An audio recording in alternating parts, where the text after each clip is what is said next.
মাননীয় আইনমন্ত্রীকে আমি যতদূর চিনি, উনি যদি ওনার বক্তব্য আর 5 মিনিট কন্টিনিউ করতেন তাহলে আত্মগ্লানিতে ভুগে তওবা করে এই যে সুপ্রিম কোর্ট বিচারক নিয়োগের আইন যেটা উনি বাতিল করার জন্য আজকে বলছেন, সেখান থেকে ফিরে এসে তিনি বিলটি আজকে তিনি প্রত্যাহার করতেন। মাননীয় স্পিকার, এই বিষয়ে আপত্তি দিয়েছেন মাননীয় সদস্য আক্তার হোসেন, রংপুর 4। আপনি 10 মিনিট বক্তব্য রাখুন।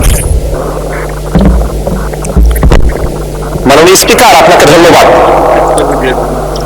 মাননীয় আইনমন্ত্রীকে আমি যতদূর চিনি, উনি যদি ওনার বক্তব্য আর 5 মিনিট কন্টিনিউ করতেন তাহলে আত্মগ্লানিতে ভুগে তওবা করে এই যে সুপ্রিম কোর্ট বিচারক নিয়োগের আইন যেটা উনি বাতিল করার জন্য আজকে বলছেন, সেখান থেকে ফিরে এসে তিনি বিলটি আজকে তিনি প্রত্যাহার করতেন। মাননীয় স্পিকার, তিনি তার বক্তব্যের মধ্যে বলেছেন একজন বিচারপতির কথা, এনায়েতুর রহিম এনায়েত, যিনি বলেছিলেন যে তিনি হচ্ছেন শপথপত্র বিচারপতি, রাজনীতিবিদ।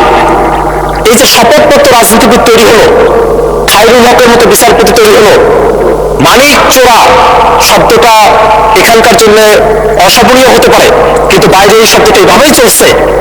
এই যে বিচারপতি হলো, এই যে মালিকের মতো লোক, খায়রুল হকের মতো লোক, শপথপত্র রাজনীতিবিদের মতো লোক যারা বিচারপতি হলেন, সেই সব বিচারপতিদের সম্পর্কে তিনি বলেছেন যে আমাদের সুপ্রিম কোর্টে যারা বিচারপতি আছেন তারা কনস্টিটিউশনালি প্রোটেক্টেড, সমস্ত ক্ষমতা থাকা সত্ত্বেও তারা কিভাবে রাতের আলোতে মোমবাতি জ্বালিয়ে বিচার কার্য পরিচালনা করলেন, কিভাবে বেগম খালেদা জিয়াকে তারা অতিরিক্ত সাজা দিলেন এবং কিভাবে বাংলাদেশের বিচার ব্যবস্থাকে তারা ধ্বংস করলেন, সেই ফিরিস্তি যিনি যখন গাইছিলেন তখন আমার মনে হচ্ছিল তিনি আর 5টা মিনিট সময় যদি পেতেন তাহলে তিনি এর গোড়ার সংকট তিনি অনুধাবন করতে পারতেন। মাননীয় স্পিকার, এর গোড়ার সংকটটা হচ্ছে মাননীয় স্পিকার বিচারপতি নিয়োগের সময়টাতে। মাননীয় স্পিকার, আপনি কোনো একটা ঘুড়িকে আপনি আকাশে উড়িয়ে দিয়েছেন, সেই ঘুড়ির লাটাই যদি আপনার হাতে থাকে, ঘুড়িকে আপনি যতই উড়ার স্বাধীনতা দেন না কেন আকাশের মধ্যে, সেই ঘুড়ি সেখানেই পাক খাবে।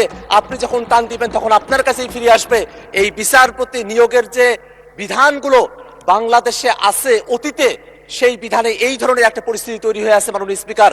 কারণ এই বিচারপতি নিয়োগের ব্যাপারে সংবিধানের 95 অনুচ্ছেদের মধ্যে বলা হয়েছে বিচারপতি নিয়োগ দেবেন রাষ্ট্রপতি প্রধান বিচারপতির সঙ্গে পরামর্শক্রমে।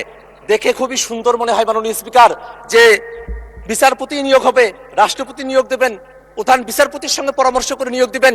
এই জায়গায় আবার ঘুড়ির লাটাই বাঁধার সম্পর্কটা কোথায় থেকে আসলো? এখানেই প্রশ্ন মাননীয় স্পিকার। কারণ বাংলাদেশের সংবিধানের 48 মধ্যে বলা আছে রাষ্ট্রপতি শুধুমাত্র প্রধানমন্ত্রীর নিয়োগ এবং প্রধান বিচারপতির নিয়োগ, এই দুইটা বাদে অন্য যত কার্যক্রম তিনি সম্পন্ন করবেন, অর্থাৎ প্রধান বিচারপতি ব্যতি রেখে সুপ্রিম কোর্টের অ্যাপিলেট ডিভিশন এবং হাইকোর্ট ডিভিশনের যত বিচারপতি নিয়োগ দিবেন, সেই বিচারপতিগুলো নিয়োগ দেওয়ার সময়টাতে তাকে অবশ্যই সংবিধানের 48 অনুচ্ছেদ অনুযায়ী প্রধানমন্ত্রীর পরামর্শক্রমে তাকে সেটা করতে হবে মাননীয় স্পিকার। এই কারণে 95 মধ্যে রাষ্ট্রপতি প্রধান বিচারপতির কাছ থেকে পরামর্শ নেওয়ার যে বিধানের কথা বলা হয়েছে, সেই বিধানটা 48 যখন যায় তখনই গিয়ে শপথবদ্ধ রাজনীতিবিদের মতো মানিক চোরার মতো ব্যক্তিরা ওই হাসিনার দ্বারা তখন তারা বিচারপতি নিয়োগ হয়েছিল। সেই ধরনের একটা পরিস্থিতি বাংলাদেশের সামনের দিনে চলুক, এটা তো আমরা কেউই চাই না মাননীয় স্পিকার। আজকে মাননীয় আমাদের আইনমন্ত্রী তিনি আজকে সংবিধানের দোহাইগুলোও দিচ্ছেন সময়ে সময়ে। আজকে যে আইনটা এখানে নিয়ে আসা হয়েছে, সে আইনটাকে অনেকে সাংবিধানিকভাবে তাদের পক্ষ থেকে আনঅফিসিয়ালি, কারণ সেটা কোনো অফিসিয়াল স্টেটমেন্ট না, আনঅফিসিয়ালি সেটাকে তারা অসাংবিধানিক বলার চেষ্টা করেছেন। কিন্তু মাননীয় স্পিকার, আপনি যদি সংবিধানের 95 আর্টিকেলের দিকে তাকান, সেখানে 95 আর্টিকেলের 2C বলা হয়েছে বিচারপতি নিয়োগের জন্য সরকার চাইলে আইন করতে পারবে as such qualifications as may be prescribed by law। অর্থাৎ আমাদের বিচারপতি নিয়োগের জন্য মাত্র 3টা শর্ত দেওয়া আছে। বাংলাদেশের নাগরিক হতে হবে, হাইকোর্টে 10 বছরের প্র্যাকটিসের অভিজ্ঞতা থাকতে হবে, বিচার বিভাগে 10 বছরের অভিজ্ঞতা থাকতে হবে। এই যে শর্তগুলো দেওয়া আছে, এর বাইরে সরকার চাইলে পরে আরো ভালো আইন তারা তৈরি করতে পারে। এটা 72 যে সংবিধানের 95 যে আর্টিকেলটি আছে সেখানে এটা বলা আছে। এই যে অংশটুকু এখানে বলা আছে মাননীয় স্পিকার, এই যে এতগুলো বছর পেরিয়ে গেছে, এতদিন পর্যন্ত বিচারপতি কিভাবে নিয়োগ হবে তার জন্য কোনো আইন তৈরি করা হয় নাই মাননীয় স্পিকার। এতদিন পর্যন্ত সেটাকে ফেলে রাখা হয়েছিল, সেটাকে রাখা হয়েছিল ওই এক্সক্লুসিভলি প্রধানমন্ত্রী যিনি আছেন তার কথা মতো বিচারপতি নিয়োগ করার বিধানের দিকে ছিল মাননীয় স্পিকার। সেইটাতেই অন্তর্বর্তীকালীন সরকার একটা পরিবর্তন নিয়ে এসে তারা বিচারপতি নিয়োগের জন্য আলাদা একটা অধ্যাদেশ তারা করেছেন। সেই অধ্যাদেশের মধ্যে কোনো অসাংবিধানিকতা নাই মাননীয় স্পিকার। এবং এই জায়গায় প্রসঙ্গত একটা বিষয় বলে রাখা প্রয়োজন মাননীয় স্পিকার, এই অধ্যাদেশটা যখন পাশ করা হলো সেই সময়টাতে আমি জানি না বলা শোভন হবে কিনা, আমাদের বর্তমান এই হাউজের মাননীয় ডেপুটি স্পিকার জনাব কায়সার কামাল তিনি একটা রিটের শুনানিতে উপস্থিত হয়েছিলেন। যে রিটটা আমাদের বিএনপির বন্ধুরা তখন করেছিলেন, সেই রিটটা ছিল এই যে সুপ্রিম কোর্টে বিচারক নিয়োগের যে অধ্যাদেশ, সেই অধ্যাদেশটাকে অসাংবিধানিক ঘোষণা করার জন্য, বাতিল করার জন্য একটা রিট। সেই রিটটি যখন হয়, মজার ব্যাপার হলো সে সময়টাতে আমাদের বর্তমানে যিনি আইনমন্ত্রী আছেন তিনি অ্যাটর্নি জেনারেলের পদে ছিলেন।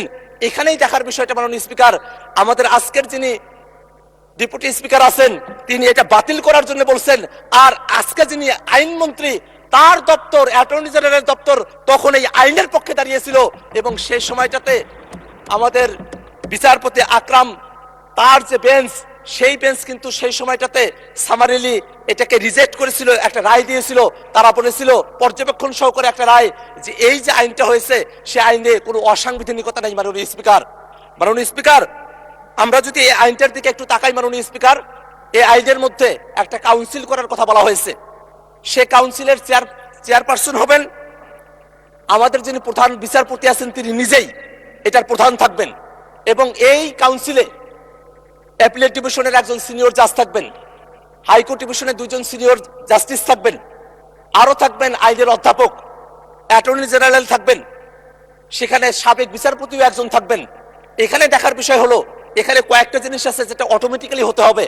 হাইকোর্টের এবং সুপ্রিম কোর্টে অ্যাপিলেট ডিভিশনের যারা সিনিয়র মোস্ট জাজেস আছেন তারা অটোমেটিক্যালি হবেন, কিন্তু আইনের যিনি অধ্যাপক এবং যিনি সাবেক একজন বিচারপতি সেটা কিন্তু প্রধান বিচারপতি এটা নিয়োগ দিতে পারবেন। এই যে একটা কাউন্সিল করা হবে সেই কাউন্সিলটা কিন্তু কোনোভাবেই সংবিধানের সাথে সাংঘর্ষিক না মাননীয় স্পিকার, কারণ এই আইনের 3 ধারার মধ্যে স্পষ্ট করে বলা আছে মাননীয় স্পিকার যে এই যে কাউন্সিলটা গঠন করা হচ্ছে সেটা প্রধান বিচারপতিকে রাষ্ট্রপতিকে পরামর্শ প্রদান করার জন্য যে ক্ষমতা দেওয়া হয়েছে সেই ক্ষমতাকে সহযোগিতা করার জন্য এই কাউন্সিলটা গঠন করা হয়েছে মাননীয় স্পিকার। এবং এই কাউন্সিলে কিছু শর্তের কথা বলা হয়েছে, কিছু যোগ্যতার কথা বলা হয়েছে, যে যোগ্যতাগুলো অতীতে কখনোই এটাকে পরিপালন করা হয় নাই। সে কারণে ওই রকম শপথবদ্ধ রাজনীতিবিদের মতো ওই রকম মানিক চোরার মতো বিচারপতি তৈরি হয়েছিল মাননীয় স্পিকার। কারণ এই আইনের মধ্যে সুন্দর করে বলা আছে অন্তত 45 বছর বয়স হতে হবে, একটা বয়সের ভারিক্কি দেখাতে প্রয়োজন আছে। আরো বলা আছে শিক্ষাগত যোগ্যতার কথা, চারিত্রিক গুণাবলীর কথা, তার প্রকাশনা আছে কিনা, এরকম অসংখ্য এখানে ক্রাইটেরিয়া দেওয়া আছে, যেটা অত্যন্ত একটা ভালো আইন। সে ভালো আইনটাকে কেন আজকে এখানে এসে বাতিল করার কথা বলা হচ্ছে মাননীয় স্পিকার, সেটা আমাদের বুঝে আসে না মাননীয় স্পিকার। এখানে আরো একটা বিষয় বলে রাখা প্রয়োজন, এই যে আইনটি আছে মাননীয় স্পিকার, এখানে কাউন্সিল তারা একটা সিদ্ধান্ত গ্রহণ করবেন যে কাউন্সিলের প্রধান হচ্ছেন প্রধান বিচারপতি। তারা সিদ্ধান্ত গ্রহণ করার পর রাষ্ট্রপতির কাছে পাঠানোর পরে রাষ্ট্রপতি যদি কোনো আপত্তি দেন তাহলে সেটাকে নতুন করে বিবেচনা করার সুযোগও এই আইনের মধ্যে রাখা আছে মাননীয় স্পিকার। এত সুন্দর একটা আইন করা হয়েছে, সে আইনটাকে কেন কোন যুক্তিতে আজকে বাতিল করে দেওয়া হবে সে যুক্তির ব্যাপারে এখানে বলা হয়েছে। যে রহিতকরণ বিল সে যুক্তির মধ্যে বলা হলো তবে রাষ্ট্রের সর্বোচ্চ বিচারালয়ের স্থায়ী আইনগত কাঠামো নিশ্চিতকরণ এবং অধ্যাদেশটির বিধানাবলী অধিকতর যাচাই বাছাইয়ের লক্ষ্যে এই যে স্থায়ী কাঠামোর কথা বলা হচ্ছে সেই স্থায়ী কাঠামোটি মাননীয় স্পিকার ওই 71 সালের স্বাধীনতার পর পর্যন্ত অন্তর্বর্তীকালীন সরকারের আগে পর্যন্ত স্থায়ী কাঠামো ছিল না। স্থায়ী কাঠামোর জন্য যে আইনটা করা হলো সেই যুক্তি দেখিয়ে আবার সেই আইনটাকে কেন রহিতকরণের কথা বলা হচ্ছে সেটা আমাদের যুক্তিতে আসে না মাননীয় স্পিকার। মাননীয় স্পিকার, আমরা আমাদের যারা সরকার দলীয় বন্ধুরা আছেন তাদের কাছ থেকে আমরা জুলাই সনদের কথা শুনি, তারা জুলাই সনদ নাকি অক্ষরে অক্ষরে তারা বাস্তবায়ন করবেন। সেই জুলাই সনদের 2টা পার্ট আছে মাননীয় স্পিকার। এক পার্টে অর্থাৎ বাঁ দিকে আছে জুলাই সনদের মূল ভাষ্য আর ডান দিকে আছে নোট অফ ডিসেন্ট।